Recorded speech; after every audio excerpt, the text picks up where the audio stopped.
ಕಾಂಗ್ರೆಸ್ಸು ಅದನ್ನು ಖಂಡಿಸೋದು ಪ್ರತಿಭಟನೆ ಮಾಡ್ತಕ್ಕಂಥದ್ದಕ್ಕಿಂತ ಹೆಚ್ಚಾಗಿ ಇವತ್ತಿನ ಆಡಳಿತ ಮಾಡ್ತಕ್ಕಂಥ ಕೇಂದ್ರ ಸರ್ಕಾರ, ಗೃಹ ಸಚಿವರಾಗಿರ್ತಕ್ಕಂಥ ಅಮಿತ್ ಶಾ ಅವರು, ಪ್ರಧಾನಮಂತ್ರಿಯವರು ಇದನ್ನು ಗಂಭೀರವಾಗಿ ತಗೋಬೇಕಾಗಿತ್ತು, ತಗೊಂಡಿಲ್ಲ.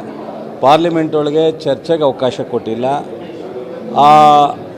ಏನು ಹುಡುಗರು ಒಳಗಡೆ ಹೋಗಿ ಇದೆಲ್ಲ ಅವಾಂತರ ಮಾಡಿದ್ದಾರೆ, ಪಾಸನ್ನು ಕೊಡಬೇಕಾದ್ರೆ ಪಾರ್ಲಿಮೆಂಟ್ಗೆ ಅವನ ಬಗ್ಗೆ ಮಾಹಿತಿ ಇರಬೇಕು, ಅವನ ಬಗ್ಗೆ ಇತಿಹಾಸ ಇರಬೇಕು. ಏನೂ ಇಲ್ಲದೆ ಪಾಸ್ ಕೊಟ್ಟಿದ್ದಾರೆ ಅಂದರೆ ಬಹುಶಃ ಇದಕ್ಕೆ ಎನ್ಕ್ವೈರಿ ಒಳಗಡೆ ಪ್ರತಾಪ್ ಸಿಂಹನ್ನು ಸೇರಿಸ್ಬೇಕಾಗುತ್ತೆ. ಅದು ಹೊರಗಡೆ ಬರಲಿ. ಅವರು ಯಾವ ಕಾರಣ ಕೊಟ್ಟರು ಏನು, ನಾವು ಪ್ರತಾಪ್ ಸಿಂಹ ಇದಕ್ಕೆ ಕಾರಣಕರ್ತ ಅಂತ ಹೇಳಲ್ಲ, ಬಟ್ ಆದರೆ ಗೊತ್ತಾಗಲಿ. ಮತ್ತು ಈ ದೇಶದ ನಮ್ಮ ರಾಷ್ಟ್ರದ ಪ್ರಮುಖವಾದಂಥ ಪಾರ್ಲಿಮೆಂಟ್ಗೆ ಈ ಥರ ನುಗ್ಗಿದ್ದಾರೆ ಅಂದರೆ ಇವರು ದೇಶದ ಅಭಿವೃದ್ಧಿಯಾಗಲಿ, ದೇಶದ ಭದ್ರತೆಯಾಗಲಿ ಇವ್ರಿಗೇನು ಜವಾಬ್ದಾರಿ ಇದೆ ಅಂತ ಅನಿಸುತ್ತೆ. ದುರಂತ.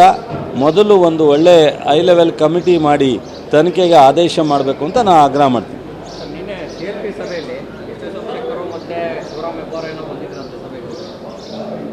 ನಾನು ನೋಡಲಿಲ್ಲಪ್ಪ.